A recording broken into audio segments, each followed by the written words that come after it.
ભાવનગર શહેર ભાજપ દ્વારા ડૉક્ટર બાબા સાહેબ આંબેડકરની પ્રતિમાને પુષ્પાંજલિ કાર્યક્રમ અર્પણ કરાયો। ભાવનગર શહેર ભાજપ દ્વારા ડૉક્ટર બાબા સાહેબ આંબેડકરના મહાપરિનિર્વાણ દિવસ નિમિત્તે ડૉક્ટર બાબા સાહેબ આંબેડકરની પ્રતિમાને પુષ્પાંજલિ અર્પણ કરવામાં આવી। Story report by Anil Gohil, Bhavnagar સાથે કેમેરામેન મનાલ રાજ્યગુરુ। ભારતના એક એવા વ્યક્તિત્વની પુણ્યતિથિ મહાપ્રયાણ દિન તરીકે ભારતીય જનતા પાર્ટી આ દિવસને મનાવી રહી છે।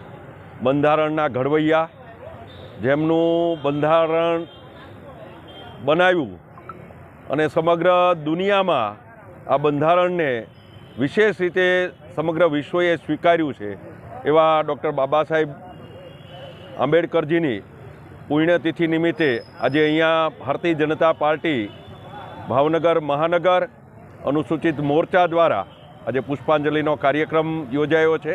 આ કાર્યક્રમમાં આપણી વચ્ચે ઉપસ્થિત શહેરના પ્રથમ નાગરિક માનનીય મેયરશ્રી, કોર્પોરેશનના સૌ પદાધિકારીશ્રીઓ, સંગઠનના સૌ પદાધિકારીશ્રીઓ, મોરચાના સૌ પદાધિકારીશ્રીઓ, જનપ્રતિનિધિઓ અને વિવિધ ક્ષેત્રના લોકો અહીંયા જોડાણેલા છે। ત્યારે આજે અમે સૌએ બાબા સાહેબના ચરણોમાં પુષ્પાંજલિ અર્પણ કરી છે।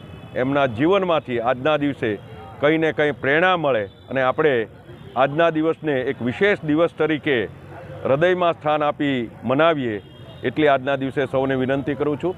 સમગ્ર દેશમાં આ દિવસને એક વિશેષ દિવસ તરીકે ઉજવાઈ રહ્યો છે, ત્યારે સૌ દેશવાસીઓ પણ આમાંથી પ્રેરણા મળે એવી આજના દિવસે વિશેષ પ્રાર્થના છે। આદરણીય મોદીજીના નેતૃત્વમાં બાબા સાહેબને ભારત રત્ન અને વિશેષ પુરસ્કારોથી સન્માનિત કર્યા હતા, ત્યારે આગળ જતાં પણ આવું વ્યક્તિત્વ ભારતને મળે, એમાંથી વિશેષ પ્રેરણા મળે એવી જ આજના દિવસે શુભકામના। ધન્યવાદ।